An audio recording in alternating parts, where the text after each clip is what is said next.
donc voilà asalaamaaleykum yéen ñi safoo ak seetaan TP TV ak Mountaga dégg jàmm di wax jàmm di leen dalal jàmm fii si TP TV dimanche bu nekk si seen émission sunu moomeel bu ñu nee sunu moomeel dafa nekk émission boo xamante ne nii daanaka lépp loo xamante ne nii dafa yëngu si wàllu développement ak lépp loo xamante ne ni ñun ñoo ko moom rek daanaka sunu moomeel daf fay da si bokk ba tey jii nag sunu moomeel daf ñoo yónni ñu ba noppi daan ñuy gunge parce que boo nee xawle tali bi nii ngeen xam ne ñu ngi nekk croisement Tivaouane Peulh fi mu ñu yónni nag mu ngi nekk fii si hôpital traditionnel bi parce que bu ñu nee hôpital traditionnel nekkul lenn loo xamante ne lu dul lu ñu moom parce que traditionnel loolu suñu moom rek la mën a doon ba tax nag ñu bëgg dugg ci biir xool ana lan lañ fa moom ak lañ fa moom ana nan lañ koy jëfandikoowee ba mu mën ñoo jëriñ ndaxte kat buñ nee nit wér-gu-yaram moo tax ñuy wax te wér-gu-yaram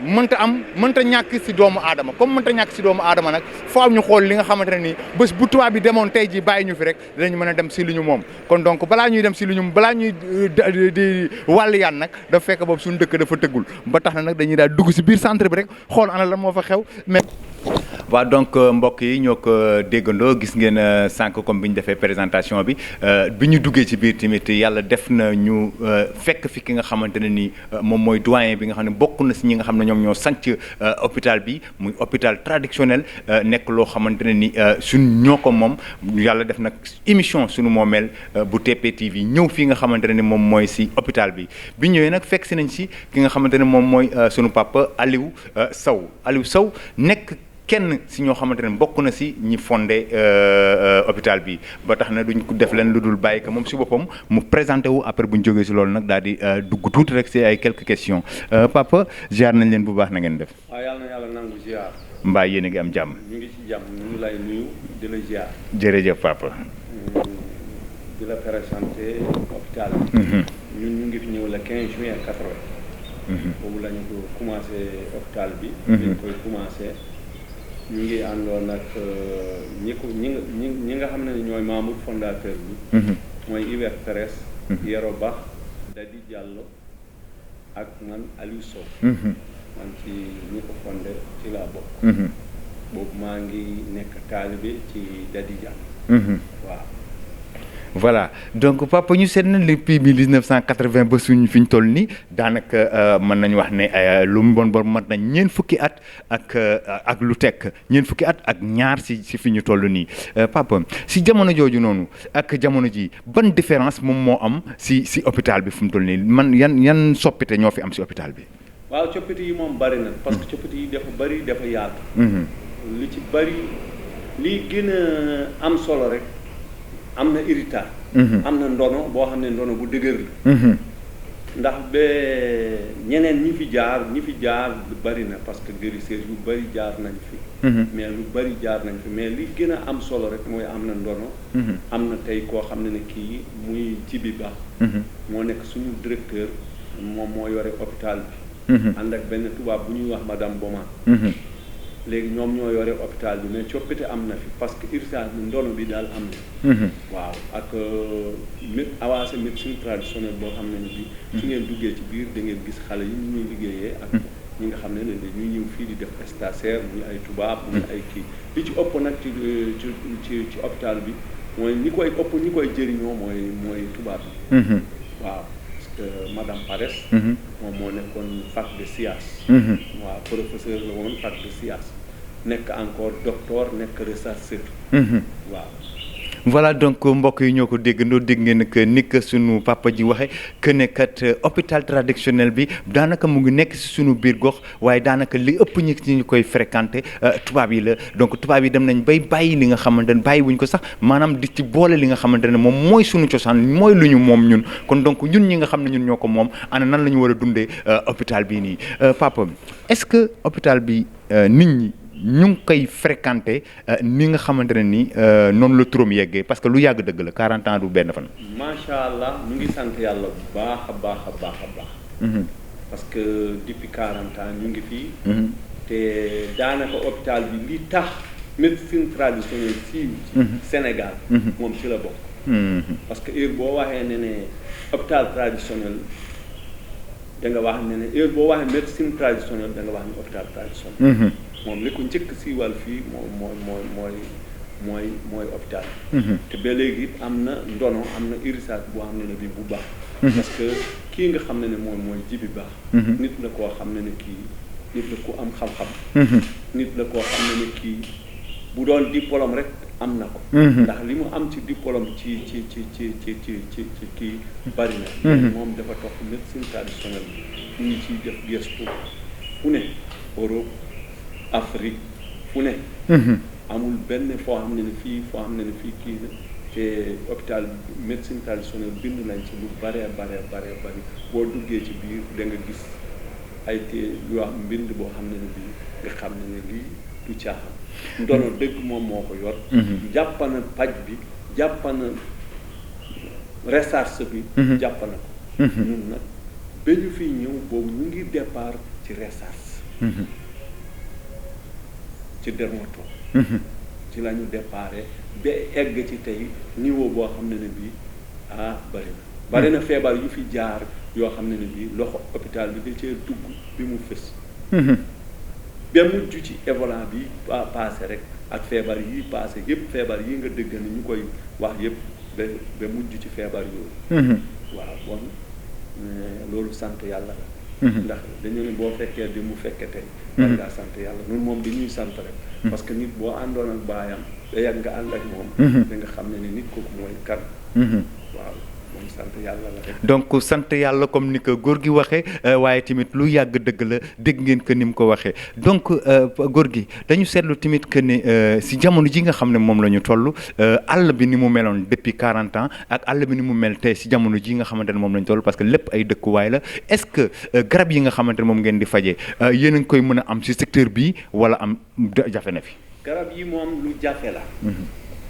parce que garab yi ñun moom fi ñu amee pour ñu am garab lu jafe la. te àll bi vraiment ñun itam ñu ngi mébét lu nit ñi ni ñuy sonnale àll bi. waaw boo fekkente ne yow da ngay liggéey ci garab. da ngay dem ba yàgg yow da ngay xam ne lii dafa métti. te ñun xam nañu lan mooy garab lan mooy njëriñu garab fi mu ne genn wàll garab yi ñuy fajee il faut ñu jéggaani ko. ay Casamance ay Fuuta ay Jolof ay fépp Saalum mu ne la ñuy dugg pour ñu mun a am recette yi ñu bëgg ñu mun a am garab yi nga xam ne ñoom la ñuy bëgg ci kii bi maanaam fii boo seetee Cap-Vert tey garab yu bëri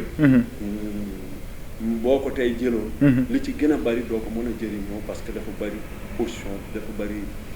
pollution bu ci nekk bëri yoo xam ne lii da ciy nekk moom garab yi parce que bala nga koo xam rek da ngay mun ngaa jël tey garab nga dugal ko ci labo bi mais genn wàll garab bi day am leneen loo xam ne lii da ciy bokk loo xam ne moom mooy gaañ nit ki xam nga garab kese du gaañ nit garab kese du rey du feebar waaye nag leneen la ciy bokk parce que léegi tey garab bi nga ñëw nit ñëw dafa béy pompe fa dafa produit nga ñëw wett garab bi daal di ko jox nit kooku mooy indi jafe-jafe mais garab bi kese ñun suñu garab naturel dañ koo wóolu waaw ñun dañoo wóolu suñu garab te tubaab yi ñu àndal dañ koo wóolu bon nag bu tubaab yi jógee day ñëw ci garab bi di ko wóolu ñun tam war nañ koo wóolu waaw loolu nag ñu ngi ciy ñaax ñëpp ñu ngi ci woo it képp koo xam ne autorité nga jàpp ci waaw donc ñu ngi si woo képp koo xamante ne ni autorité la nga jàpp ci waaye tamit waa ministère de l'environnement nañu xam ne ñoom ñooñu bokk nañ si ñi nga xam ne woo nañ leen parce que kat dégg ngeen ni ko góor gi waxee que ne kat fii nga xamante ne ni moom mooy la zone des Niayes centre bi ñëw nekk fii nga xamante ne ni moom mooy àllu jandeer si jamono yu njëkk ya parce que jamono yu njëkk ya boo fi daan dugg golo daan na tukki dëkk ba dëkk te du laal suuf booba mën nañ wax ne sax loolu gënoon na tax ñu samp hôpital traditionnel bi fii nga xamante ne ni moom mooy si biir zone bi moo nekk fii si wetu Kër Massar nga xamante ne garab yëpp daanaka dañ fay dajaloo woon waaye nag dëkkuwaay àll dafay dàq tool dafay dàq àll dëkkuwaay di dàq tool léegi seet nañ ne dëkkuwaay yi dañoo daal di jege lool dugg lool ba environnement bi daal di xaw a jaxasoo ba tax na ñoom garab yi nga xamante ne ñoom la ñuy jëfandikoo daanaka sax li am na yenn yoo xam ne am na fi waaye nag am ay soppite yoo xamante ne am na ca garab ga ndax environnement bu pollué wu wala environnement climat boo xamante ne nii dafa soppeeku ba tax na ñuy lancer ñi nga xam ne ñoom ñoo yore wàllu environnement pour que garab yi nga xamante ne nii ñu ngi des ci secteur bi ñu gën leen a sauver rawatina waa eaux et forêt ak yu ni mel parce que kat ñoom ñooy sàmm àll bi te àll bi lépp loo xamante ne mën na faj rek dem nañ jàpp ne mu ngi ci biir àll bi comme ni ko góor gi waxee lépp loo xamante ne nii mu ngi faj doomu aadama lépp lu dal doomu aadama ci dëkk ba mu dëkk rek daanaka boo seetloo comme ni ko góor gi waxee la koy faj ma nga ca garab yi nga xam ne mu nga nekk ci secteur boobu noonu waaye nag du ñu def leneen lu dul di kontaan bu baax ci moom di avancé waat dugg ci biir ruq yeeg ruqaat yi parce que laboratoire yaa ngi fi am na ñeneen ñoo xamante ne ni ñu ngi fi waaye tamit toujours ñu ngi ci biir accueil bi dañuy daal di dem nag ci soxna si nga xamante ne ni moom moo féetewoo wàllu accueil bi bu ko defee tamit ñu wax ñu nan la ñuy accueillir doomu aadama yi nga xam ne ñu ngi fiy ñëw fii ci biir centre bi. ok voilà donc soxna Khady dañ lay bàyyi rek nga def sa présentation bu ko defee après ñu daal di dugg ci quelques questions rek yoo xam ne dañ la koy laaj. waaw je me présente man la Khady Sall Ndiaye madame Sall. man maa nekk fii ci accueil hôpital traditionnel Kër Massar. waaw soxna Khady est-ce que nit ñi ñu ngi fréquenter normalement hôpital bi nga xam ne moom traditionnel te xam ne ñun ñoo ko moom. waaw ñu ngi koy fréquenter kay ñu ngi koy fréquenter. waaw ñu ngi ñëw di ko fréquenter parce que hôpital bi moom deful pub. deful publicité. waaw c'est de bouche à oreille. ci la ñuy ñëwee di ko fréquenter nit day ñëw dem faju gis ci njariñ. wax ko keneen wala mu andi keneen. waaw c'est de bouche à oreille. d'accord fii nag mooy accueil. boo ñëwee fii laay fii ngay njëkkee. jël sa filiation yi. orienté la. orienté la. ñu ngi fii di def médecine traditionnelle. par les plantes bio. waaw ñoom daal nit ñi ñu ngi ciy gis seen njariñ. waaw ndax foo dem andiwaat keneen. ça prouve que ni gis nga fa njariñ. waaw ku dem ku ko créé c'est Yvette Pares. Elle était prof biologique à l'université Cheikh Anta Diop de Dakar. waaw avec l'aide des guérisseurs. ci la defee structure bi. waaw ñu ko continuer nag di ko doxal suñu responsable boobu di Jibril Ba. ok donc ñaanuñu ko yàlla parce que ça ñaanuñu yàlla nit ñi di feebar di ñëw rek mais xam naa ne tamit ni ñu fréquenté par jour est-ce que dina bari loolu wala. waaw ça dépend rek. waaw ça dépend ci période bi ça dépend tamit ci. kii rek période bi. waaw ça dépend ci nit ñi daal ci période bi rek. waaw ça dépend ci période bi rek. waaw mais vraiment ñu ngi lay sant di la gërëm madame Sall. di leen gërëm. oui di leen wax bonne continuation. ok merci beaucoup léegi dañuy daal dugg ci biir nag.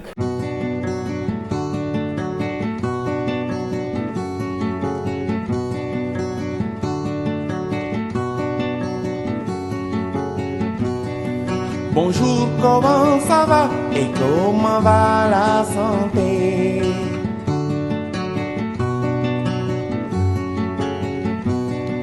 Bonjour, comment ça va et comment va la santé?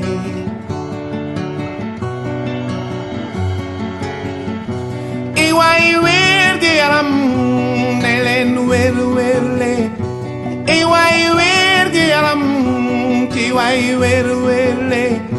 Ca ngay tale bàyyeeku. Bonjour, comment ça va et comment va la santé?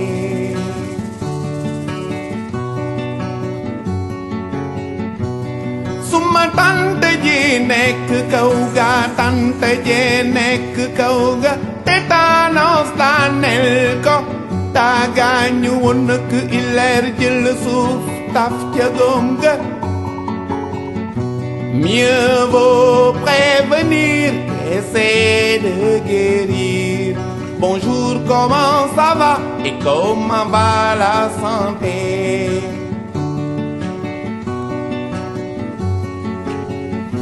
Te ngeen aar seen bakkan ci jàngoro yi. Di leen aar seen bakkan ci jàngoro yi. Di leen aar seen njaboot ci jàngoro yi.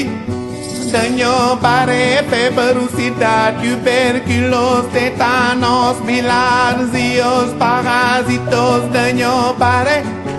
ñu leen di fàttali toujours ñu ngi nekk ci sunu moomeel ak TPTV gis ngeen que mbir mi nekk na loo xamante ne loo am solo la parce que boo seetloo daanaka jeunes yi nga xamante ne ñoom ñoo nekk ci secteur bi waaye tamit ak mag ñi nga xamante ne ñoom ñoo nekk ci secteur bi daanaka ñoom rek lu ci ëpp ñoom ñoo nekk ci biir hôpital traditionnel bi rien que pour mbir mi mën a des ci sunu biir nekk loo xamante ne ni sunu moomeel la teewul tamit am na ñeneen ñoo xam ne jóge nañ ci yeneen i dëkk ñëw fii waaye nag loolu duñ ci mën a avancer fekk ànduñu ak ki nga xamante ne moom mooy Abdoulaye Sané mi nga xamante moom moo yore wàllu li nga xamante mooy récolte bi ak wàllu transformation bi ak yu demee noonu donc parce que ñëw nañu fekk leen ñuy dëbb ay xob yoo xamante macha allah li ñuy xeeñ moom macha allah li ñuy xeeñ rek faj leen parce que li muy xeeñ vraiment que dafa neex waaye nag duñ ci mën a avancer bu baax a baax en tout cas xam nañ ne neex na li ñuy def leen lu dul bàyyi Abdoulaye Sané moom mu présenté wu comme ça après mu explique ñu un tout petit peu nan lay def ba mën a am récolte yeeg affaire moom ba mu mën a mu nekk garab Abdoulaye Sané vous avez la parole.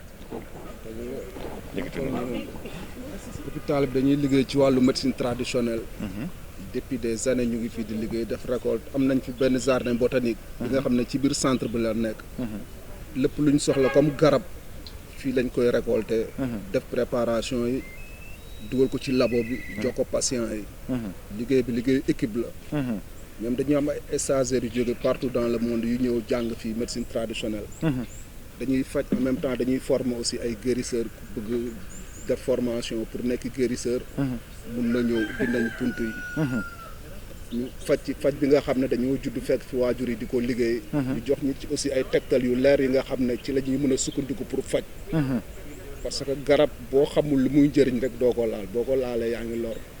mais boo gëstoo jege ci centre bi mel ni bu traditionnel bu Kër Massar. dañ lay tete teg la ci ay yoon. ba nga mën a demal sa bopp ëllëg aussi bu fekkee tamit da nga feebar. boo ñëwee dañ lay defal consultation. amuñ ay appareil mais yor nañ benn expérience de consultation boo xam ne. garab yi ñooy diagnostiqué xool feebaru nit ki. ñu jox la ay garab faj la. incha allah ba nga wër ci kàttanu yàlla.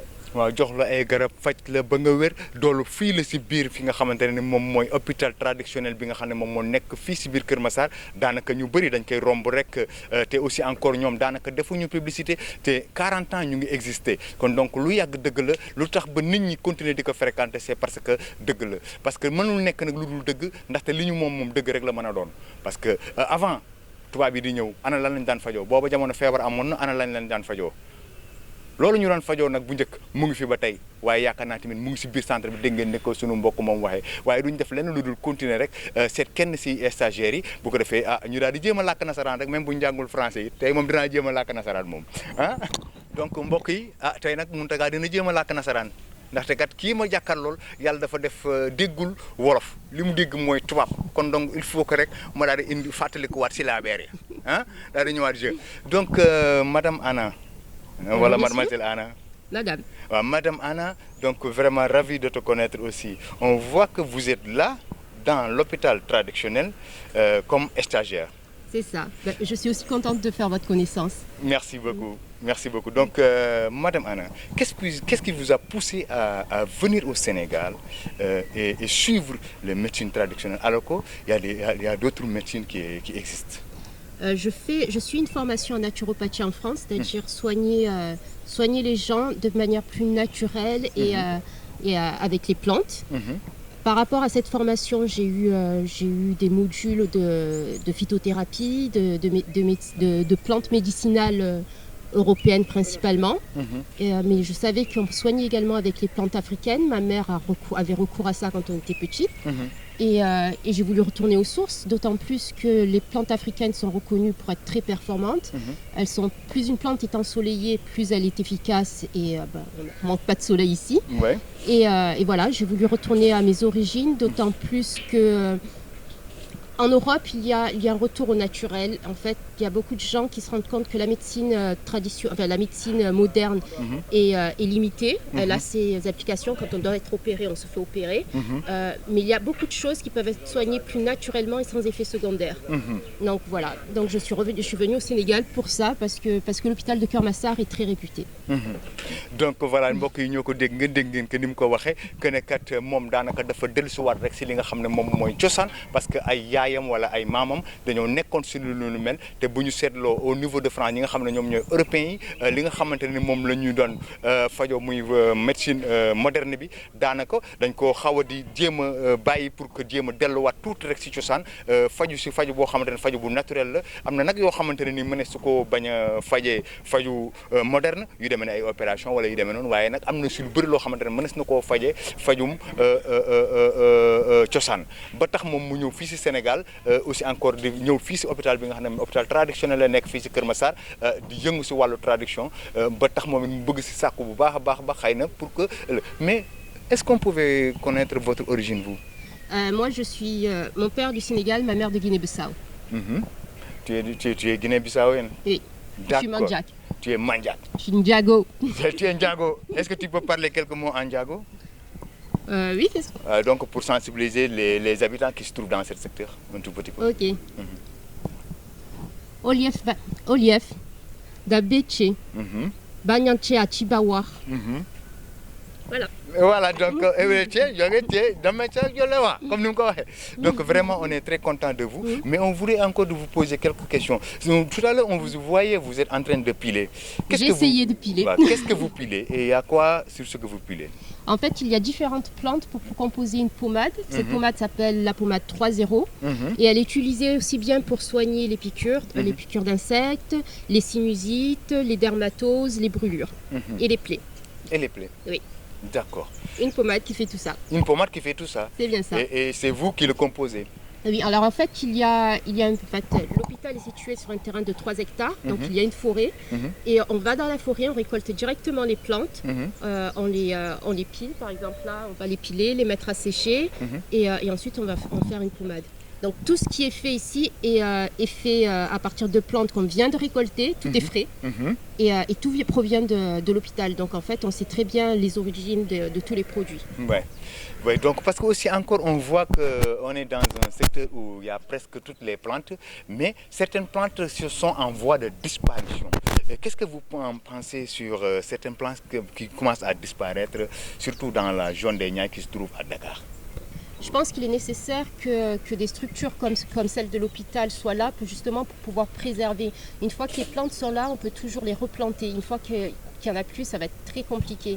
Et je pense que les gens ne se rendent pas compte à quel point c'est essentiel parce que ces plantes nous permettent de manger, mais également de nous soigner à peu de frais. Qu'est-ce que vous disiez au ministère qui gère un tout petit peu l'environnement?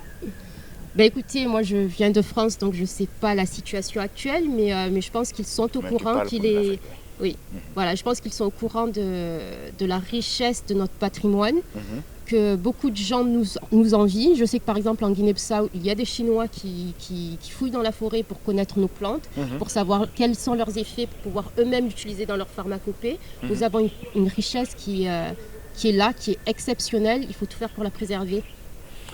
Donc mbokk yi ñoo ko dégg ngeen que ni mu ko waxee que ne kat li nga xam ne ñun ñoo ko moom war nañu xool nan la ñuy def ba di ko sàmm parce que boo demee lu demee ni Guinée-Bissau am na ay Chinois yoo xam dañuy dugg ca foofu noonu di xool si seen plante yooyu noonu di ko jël di ko jëriñoo kon donc ñun ñi nga xam ne ñun ñoo ko moom nañu xool nan la ñuy def ba mën ko préserver parce que kat l'avenir foofu la nekk te la santé c'est l'avenir donc voilà.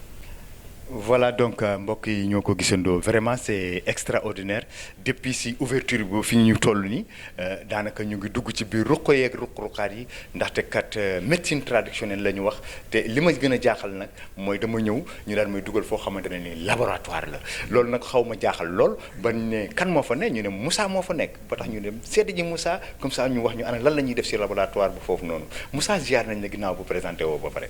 maa ngi delloo ziar.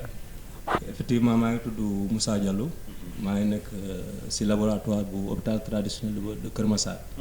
Donc fii lañu defee production yi. boo gisee ni ñoo ngi defar ay paquet. paquet yi am na turu garab bu ci nekk. ak ni muy jëlee garab yi yëpp. mu ngi ci en général poudre yi ci ay sachet yu mel nii lañ koy def. donc ni ñu koy jëlee dañ koy def ci paquet bi. donc boo xoolee sama ginnaaw yëpp ay kii la ay tisane la. c'est-à-dire ay xob. yu ñu mélangé ba pare daf ko ci biir. yooyu après dañ koy conditionné. donc yóbbu pharmacie. d'accord parce que dafa mel ni gis naa si benn boo xam ne dañ si bind Kénkéliba. Kénkéliba exactement. donc Kénkéliba moom it bokk na kon donc si yi nga xamante ne nii dañ koy yóbbu labo. waaw donc fii boo gisee sax garab yu bëri ay mélange lay doon. du doon benn garab la ñuy jël comme ni nga waxee quinquilibrine. day am yeneen yu si boole. mu nekk benn garab.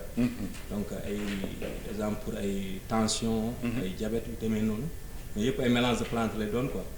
noonu lay demee quoi. kon donc su ma comprendre bu baax laboratoire bi. loolu lañ fiy def si. maanaam dañuy ñëw defar créer mélange yeeg yu demee noonu. waaw est-ce que Moussa mën nañu am tuuti rek vue wu yenn yu fi am. amul benn problème mën nañu xool. donc ñu ngi fii nag si biir laboratoire bi. donc fii ay extrait de plante ñoo fi nekk. donc boo xoolee fii turu yi lañ ci bind donc fii ñu ngi bind MTK. donc boobu benn extrait la bu ñuy joxee ci ay protocole aussi. donc fii extrait date la. boobu aussi anti-infectieux la. ci ay protocole lay dugg comme ñuy renforcer système immunitaire. boo xoolee en général fii protocole yëpp day ànd ak ay poudre ak ay tisane. donc par ay période lañ koy jëlee. mais te lépp liñ fi di yëpp c'est naturel amul lenn loo xamante ne nii laal na tuuti wala. lépp naturel la ci jardin botanique bi lañ koy jëlee. bu ñu ñëwee ba fii ñu transformé ko. yenn ñuy def ko tisane. yeneen ñuy def ko extrait. yeneen ñuy def ko lotion wala saabu. donc fii am na ay façon de produits yu bëri ñu fi yor. mais yëpp ci njëlbeen bi ci ay plantes naturelles la ñu jëlee ci jardin botanique. waaw loolu Moussa loolu noonu dafa ko jàng wala nan la ñëwee. waaw loolu man fii laa ko jàngee. daanaka man maa ngi ñëw fii depuis 2008. donc bu ma ñëwee sama papa laa fekk. ak directeur hôpital bi mooy Djibril Ba. donc daanaka ñoo ma jàngal lu si gën a bëri. d'accord dama doon ànd ak ñoom si jardin bi di xool garab yi. aussi fii am na benn bibliothèque bu am ay livre ay plantes. donc si la ñuy sukkandiku di xool garab yi lu ñuy faj. di gën a renforcer xam-xam yu ñu fi am ko. noonu lay demee. voilà donc Moussa lan ngay wax ñi nga xamante ne ni yàlla dafa def ñuy bàyyi si sunu réew wala ñu bàyyi sunu cosaan.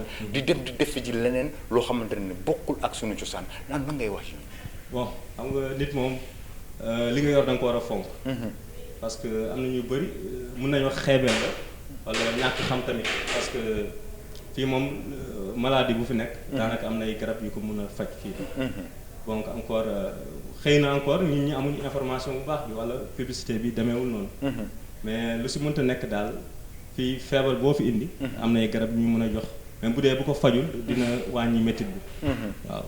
donc feebar boo xam ne bu fi mën a ñëw rek am nañu garab boo xamante ne ni mën na koo faj kon donc cela veut dire que lépp loo xamante ne dal na doomu aadama rek. garabam mu ngi ci biir garab yi. exactement day fekk nga xam ko rek wala nga bañ ko xam. voilà donc merci beaucoup Moussa. vraiment laboratoire baa ngi noonu macha allah parce que bu ñu xoolee lépp ci wàllu plante la amul lenn loo xamante ne lu ñuy jéggaani ci feneen la lu dul lu ñu jéggaani ci biir dëkk bi ci biir réew mi parce que lépp ci naturel la amul lenn loo xamante ne ni lu ñu jëlee ci réewu tugal yi la wala lu ñu jëlee ci réewu yeneen kii pour yokk ci ndéedéet lépp fii la saxee fii lañ ko defee kon donc dañuy daal di avancer rek ba ci kanam tuuti.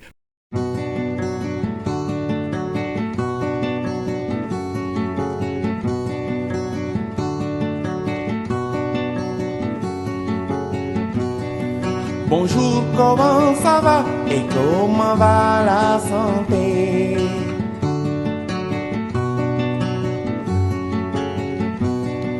Bonjour, comment ça va et comment va la santé?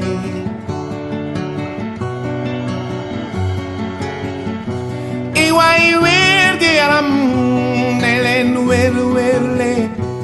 Iwai wergi yaram kiwai werle. Changay tale payeku.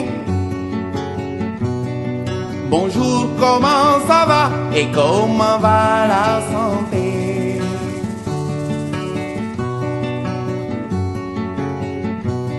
Suma tante ji nekk kaw ga tante ji nekk kaw ga tétanos daaneel ko daa gaañu woon nak ileer jël suuf taf ca góom ga. Mieux vaut prévenir qu'essayer de guérir. Bonjour, comment ça va et comment va la santé? voilà donc mbokk yi toujours ñu leen di fàttali que ñu ngi nekk ci sunu moomeel sunu moomeel nag comme ni mu leen ko waxee rek daanaka day dugg si ruqaat yi waaye bi ñu duggee ci fi nga xamante ne moom mooy hôpital traditionnel bi nga xam ne moom moo nekk fii si Kër Massar daanaka ruq yi ak ruqaat yi dafay xaw a bari léegi nag dañ ñëw indi fi nga xamante ne ni moom mooy jardin bi ni ma ko mën a expliquer moom mooy benn forêt la boo xamante ne ni ñoom ñoo ko créer seen bopp daanaka gàncax yi nga xamante ne ñoom ñoo am ci biir Sénégal yëpp nga xamante ne mënees na koo jëriñoo comme faju mu ngi fi waaye nag tungu ne du teew ñu nataal dañuy ànd toujours rek ak Moussa comme ça Moussa daal ñuy wax ana yan gàncax ñoo fi nekk fii lu si ëpp xam naa li fi nekk yëpp mënu ko wax mais nag mu wax ñu quelque rek yoo xamante ne nii daanaka ñu ngi fii Moussa yaa ngi noonu àll baa ngi noonu fa amul jaan fii waaw non fii moom amul ok kon nag dégg jaan comme ni nga ko waxee rek fii moom vraiment benn jardin botanique la bu ñu créé non seulement pour liggéey si mooy defar si ay garab mais aussi pour préserver yenn garab yi parce que gis nañu instant bi am na garab yu bëri instant yi nekkatuñ fi parce que ñi ñaa ngi tabax ñi ñaa ngi gor ay garab loolu pour préserver garab yooyu ñu jël ay espèces yu rares indi leen fii pour leen di leen pérenniser xam ne duñu mën a réer par la suite léegi aussi fii ñoo ngi nii am nañu fi par exemple fuddan garabu fuddan moom la ñuy wax Lawsonia inermis mooy nom latin bi donc bon fii pour teinture lañ koy utiliser mais aussi dañ koy utiliser comme antibiotique également wala ñu koy def comme ay poudre masque pour ñu amee ay peau grasse ay boutons si kanam affaire yu demee noonu am nañ fi aussi filao lu si gën a bëri dañ ko doon def pour un peu contre l'érosion côtière mooy avancée de la mer mais fii dañ koy fajoo parce que dañuy jël grain yi mooy grain yi ñoo nekk nii en général dañ koy jël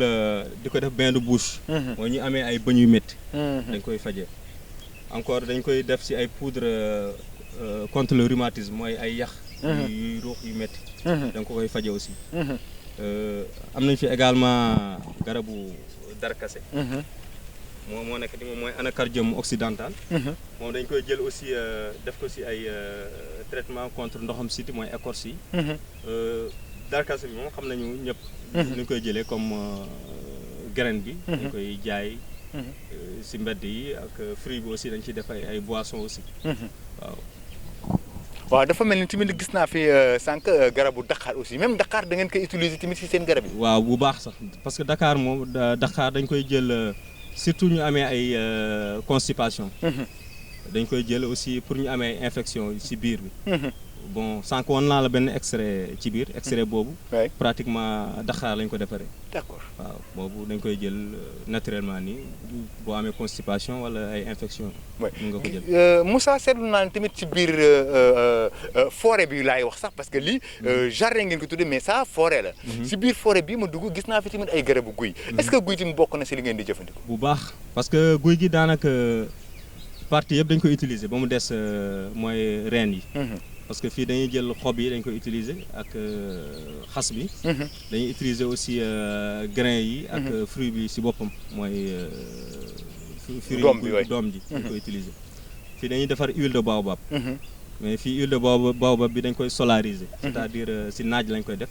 ba mu am weer ñu door ko filtrer donc partie garab yi yëpp pratiquement mu ngi ci oui donc partie garab yëpp pratiquement mu ngi ci dégg ngeen que ni mu ko waxee daanaka ci biir forêt bi la ñu nekk waaye ci biir forêt bi nga xamante ne ñoom ñoo ko créé mu nekk benn jardin boo xamante ne ni pour préserver pour téye garab yi nga xamante ne ñoom ñoo amoon ci biir zone bi loolu nekk na loo xamante ne ni rek doyoon na waaye nag teewul nag léegi ñoom dañ ciy créé leneen loo xam ne dañ ciy faj ba tax na yéen ñi nga xam ne yéen a ngi seetaan ngeen bàyyi xel bu baax fi nga xam ne moom mooy centre bi nga xamante ne ni moom mooy hôpital traditionnel bi nekk fii si Kër Massar c'est pas dit que ne wax ne na garab bii day faje nga dem jéem koo fajoo képp ku bëgg a faju na nga ñëw ba fii ñoom si seen bopp dinañ la wax ana nan lañ koy defee ak nan lay demee donc ñoom ñoo ko xam ñoom ñoo si am ay laboratoire ñoom ñoo si gëstu suba ak ngoon ñun yàlla dafa def léeg-léeg rek suñu yaram am pour sutante am pour feebar bu ko defee bu ñu doxantoo ñëw ba si ñoom daañu mën a wan yoon bi nga xamante ne fa la ñuy jaar donc duñ def leen lu dul si nag bi yëpp xajul ci biir cin li léegi duñuy def leen lu dul avancer rek waaye nag dégg ci am vraiment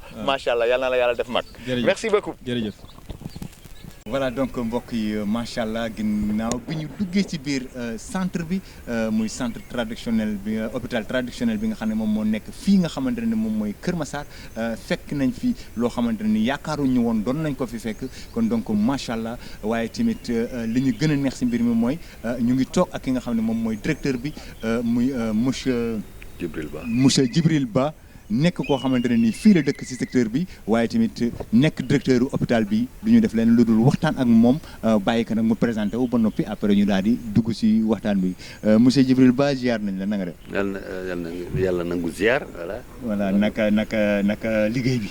liggéey bi alhamdulilah xam nga rek ñu ngi jéem di góorgóorlu rek ñu ngi jéem a góorgóorlu rek comme ñëpp rek voilà.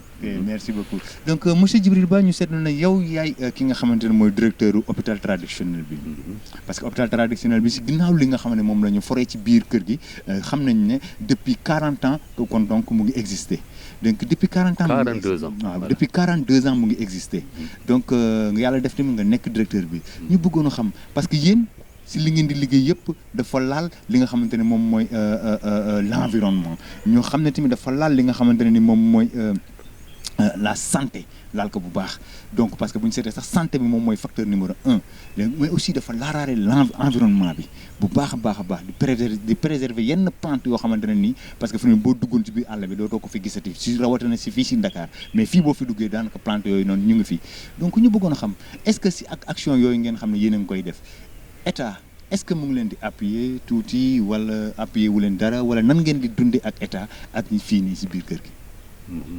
maa ngi leen di sant di leen gërëm seen teewaay fii waaw ñun hôpital traditionnel Kër Massar daanaka suñu slogan mooy la médecine traditionnelle notre nature notre santé notre culture. su ma waxee nature bi mooy wàllu environnement bi nga wax bi léegi. parce que lu ñu ngi jëfandikoo. ci lu gën a bari mooy gàncax bi sax ci réew mi. parce que surtout ñun loolu mooy suñu bébét. wan ne avec suñu garab yi ñu yore yi mun nañoo faj. waaw ensuite su ma nee suñu culture la mooy suñu aada la. te aada yi Sénégal bëri na. mais tamit waruñu fàtte suñu aada même lu muy dox lu jamono di dox waruñu fàtte suñu aada. parce que moom mooy suñu fondement. ensuite maintenant c'est notre santé. parce que même saytu bi ñuy def.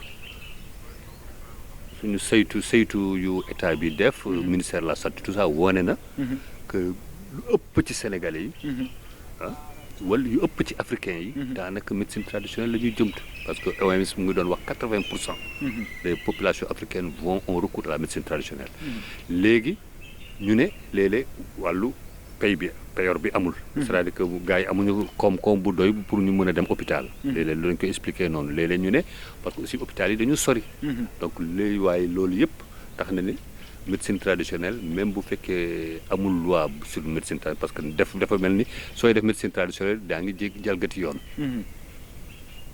parce que amul benn loi bu ko cadré donc ça veut dire tey ñun ñëpp ay hors la loi lañu mën a tuddee mais boo gisee muy dox c'est parce que aussi mbébét population bi la njëriñu population bi loolu moo tax mu sax ba tey mu ngi fii voilà ñu gërëmee ko nag suñu mag ñu jiitu ñi parce que xam-xam yu ñu jëfandikoo yëpp ci ñoom la jóge parce que fii inventé wuñu dara loolu laay faral di wax nit ñi stagiaires yi fii ñëw ma ne leen fii inventé wuñu dara ñun notre rôle se limite au maintien et à l'entretien des savoirs traditionnels donc c'est pas rek ñi ngeen gis fii nag aussi ñoo contribué ci hôpital bi ci maa ngi tey mun na maa tudd ku mel ni Cékodou Ngom waaye Cékodou Ngom bu nekkoon ñu bëri génération ancienne war nañ ko xam ñu nekkoon à Touba Toul ñu tudd ay ñoom Dadi Diallo ay ñoom Magui Ngom ay ñoomin Hamadi Diéw Hamadi Silla ça ñoo ñëpp fii lañ jaar te seen xam-xam mooy continuer dox toujours mais dafa fekk rek lu ñu war a rek toujours peut-être rafetlu mais en même temps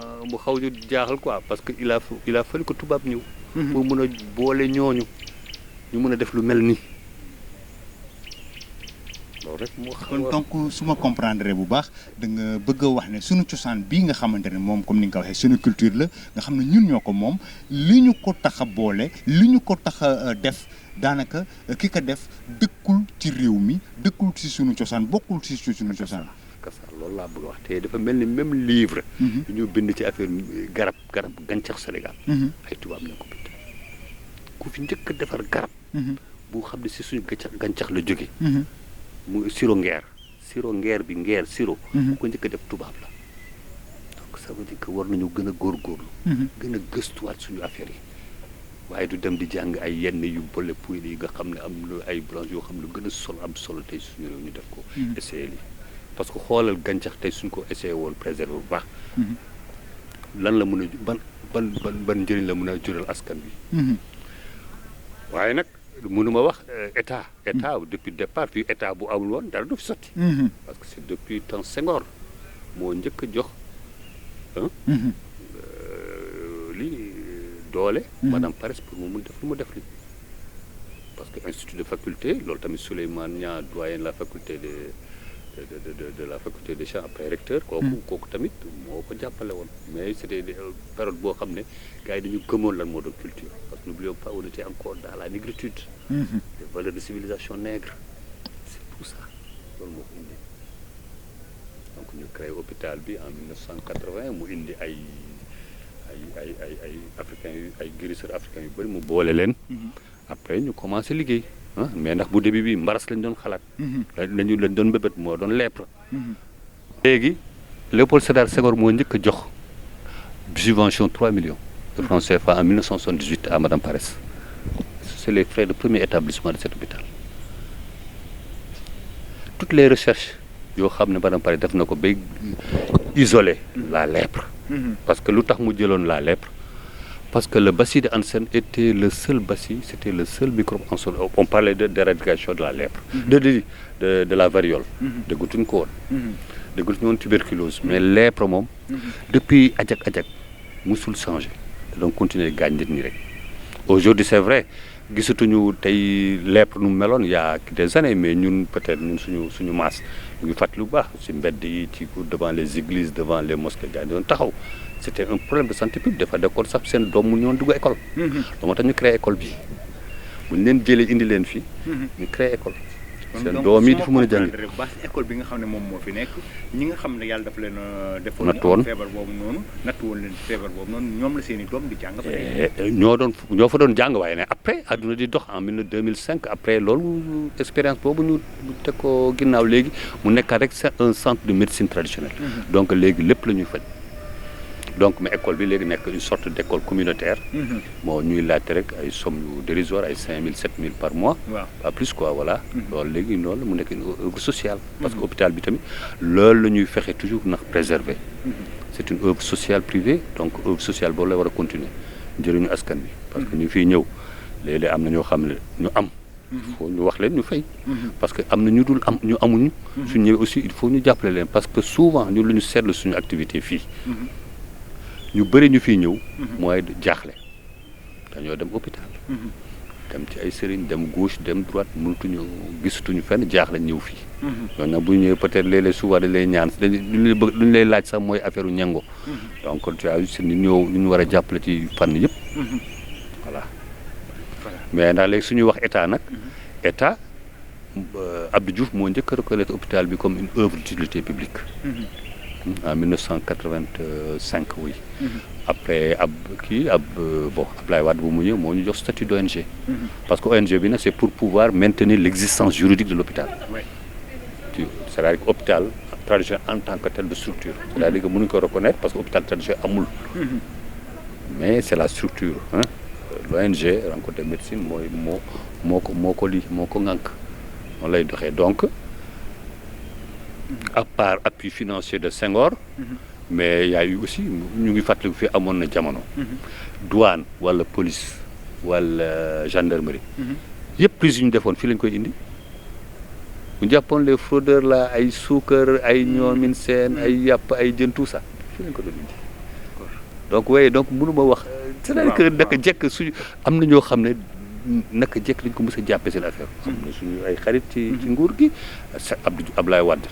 durant tout son magistère moom chaque année c'était une subvention maintenant il a fallu aussi que yàlla teg suñu teg ku mel ni Issa Mbaye Samb yàlla na ko yàlla yërëm xaare ko àjjana teg ko ministère de la santé mu nekkoon suñu wëllëre depuis fat donc voilà kooku moo ñu lépp yàlla su daree defar daal day boole ay nit voilà noonu waaw bon léegi nag on comprend aussi le nouveau régime là on comprend un peu parce que dafa fekk léegi activité bi peut-être gën na law ñu bëri nañu donc mënoo jël rek taamu kenn nga ne par rapport à ñeneen ñi parce que aussi malgré tout ñun ñëpp sénégalais ñun ñoo bokk yem droit kenn gënul kenn fii kenn gënul yeeyoo kenn dara yëpp ci bokk yem donc on comprend mais nag il faut que ñu defar pour médecine traditionnelle defar leen dara parce que je veux dire qu'il y a eu un recul par rapport vraiment avant voilà merci. donc vraiment macha allah dégg ngeen ni que sunu directeur bi waxee que ne hôpital bi nekk na fi waaye nag ñëpp la fi nekkal bëgg na tamit ñëpp ñoo xamante ne ñu ngi fi nekk tamit ñoo xam ne hôpital bi ñëpp la fi nekkal daanaka boo déggee ni mu ko waxee jafe-jafe yi nga xam ne léeg-léeg doom daanañ ko dund waaye ñoom loolu defuñu ko muy jafe-jafe parce que mooy kat ñi nga xamante ne ñu ëpp li ñuy fréquenté hôpital bi dafay nekk souvent ñenn ñoo xamante ne ni xëy na dem ba ñàkk na si nañu pexe ñu doog a def retour te yàlla dafay def saa bu ñu defee retour ba egsi fii nii la ñu doon saafaraw day daal di saafaraw lépp jóolee ko si li nga xam ne moom mooy gàncax yi fi am waaye tamit fàttali ko na fi lu yàgg loo xamante ne jamonoy Senghor bokkoon na si ñi nga xam ne ñoom ñoo fondé ak ñu kooku mu xam ne moom moo fondé hôpital bi ñoom ñooñu bokkoon nañ si ñu daan teg ci loxo bu baax waaye Abdoulaye Wade tamit defoon na lu ni mel waaye tamit ak ñeneen waaye nag man Mountaga Diagne TPTV nekk fii si zone bi nekk fii si biir commune bu Tivaouane Peulh Niaga may lancé appel ana kan lay lancé appel damay lancé appel le premier magistrat muy Papis Diop ndaxte kat tey ji centre bi nga xamante ne moom mooy centre traditionnel bi nga xam ne moom moo nekk ci biir secteur bi mën nañu wax ne ci biir commune bii la nekk comme que fii la nekk nag ñu ngi koy tàllal loxo mu gëstu xool xam ne kat fii mën naa jëriñ askan wi te jege na askan wi lool rawatina ñi nga xam ne commune bi nga xam ne moom moo ko gën a jege donc duñu def lenn nag lu dul bàyyi rek nga xam ne moom mooy suñu directeur bu ko defee moom si boppam mu daan ñuy def les derniers mots ñu daal di tàggatoo rek daal leen jox dig daje ba beneen yoon incha allah. waaw bon waaw bismillah bon ma bëgg rek yokk ci dara peut-être que fii aussi c'est un centre un peu particulier ci wàllu médecine parce que ñu tamit dañoo développer suñu propre moyen de consultation parce que dañoo seetlu lu bëri dañoo yàgg expérience moo ñu tax depuis ñu seetlu aussi nit ñi toujours dañuy ñëw di indi ay turu feebar ñu ngi diagnostiqué feneen par exemple nit ñëw na la dama am par exemple ulcère jaar hôpitaux yëpp ñëw ñu ne déedéet c'est mënul nekk ulcère parce que su fekkoon ulcère kay docteur bu nekk mën naa faj ulcère donc y a autre chose donc loolu moo tax ñun tamit dañuy gën a léegi su nit même soo indee sa diagnostic médecin ñun dañuy essayer waat xoolaat xam exactement c'est quoi donc dañuy ñun si vous voulez dañuy am suñu propre approche pour mun a diagnostiquer nit ñi souvent boo xam ne moo gën a méngoo suñu aada suñu cosaan parce que ñun souvent fii nit bi dañ koy jëlee nii rek mais suñu seetee histoire nit bu nekk histoire la parce que da nga am papa am yaay am maamati souvent loolu la ñu essayé di gëstu xool trajectoire bi nit tamit histoire am aussi këram la dënduwaayam la dëkkuwaayam la ak voyage am yi tout ça nit lépp la donc dañuy essayé jël fàll yëpp voilà et puis maintenant gën a di ñaax nit ñi aussi ci façon lekk la ñuy moytu parce que xam nga ne suñu soxna yi bëgg a neexal bëgg a safal yu bëri rek ñu yàq nit ñi rek dama yàlla baax suñ ko tëggee rek dafay daal di nekk loo xamante ne ni lu am la mooy que ni ko góor gi waxee woon rek que li ngay dunde su fekkente ne ni mu ngi jóge ci sa wet jàppal ne bés boo feebaree li lay faj mu nga doon ci sa wet waaye bu fekkee ne la ngay dundee mu ngay jóge bitim réew jàppal ne bés boo feebaree la lay faj mu nga bitim réew donc loolu rek daanaka moom lay daal di tënkee si li nga xam ne moom la waxee foofu voilà te suñu jigéen ñoo war a nekk suñu médecin numéro 1 suñu defaree suñu gën a gëstu lu ñuy toggali rek lu ñu koy lekkee rek incha allah lépp dina baax alhamdulilah gën jëf merci beaucoup jërëjëf donc voilà donc merci beaucoup suñu directeur bi waaye tamit di nuyu di sant bu baax képp koo xamante ne mu ngi yëngu fii si hôpital traditionnel bi waaye tamit di sant ñi nga xamante ne ñoom ñoo séq hôpital traditionnel bi di sant bu baax waa TPTV ak directeur am ak sama caméraman bi nga xam ne muy Roi nekk koo xam ne ku disponible la saa yi bu ma ko woowee lépp lu mu jàppoon da koy daal di bàyyi kon donc di dire waa merci beaucoup mais aussi encore di sant képp koo xam ne mu ngi bàyyi xel télé bi di sant secteur bi yëpp mënuma tudd dëkk yi parce que mu tudd damay juum donc maa ngi sant ñëpp képp kuy suivre émission bi rek na xam ne émission bi moom moo ko moom ndax suñu moomeel la te médecine traditionnelle loolu ñun ñoo ko moom donc jërë ngeen jëf di leen jox dig daje ba beneen dimanche incha allah jërë ngeen jëf merci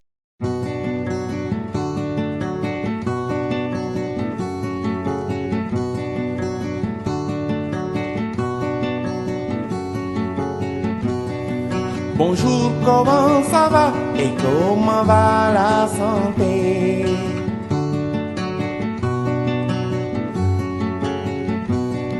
Bonjour, comment ça va et comment va la santé?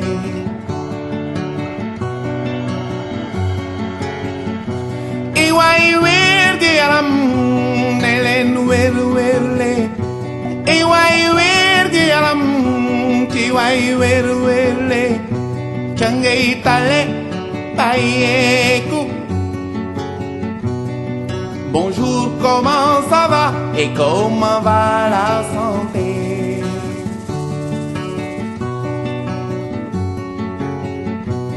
Suma tante ji nekk kaw ga tante ji nekk kaw ga tétanos daaneel ko daa gaañu woon nak ileer jël suuf taf ca góom ga. Mieux vaut prévenir qu'essayer de guérir. Bonjour, comment ça va et comment va la santé?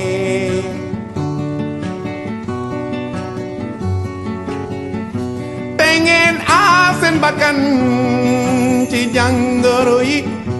Di leen aar seen bakkan ci jàngoro yi.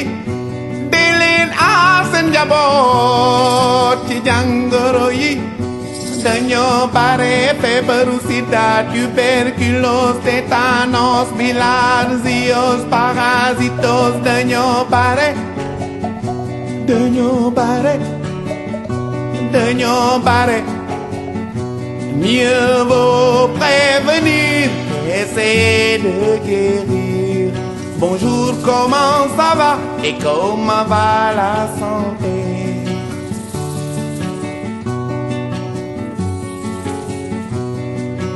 Jigéen wi wérul toppatoo war na ca.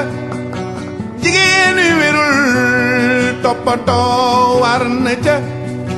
Doom ju juddoo toppatoo war na ca. Doom ju juddoo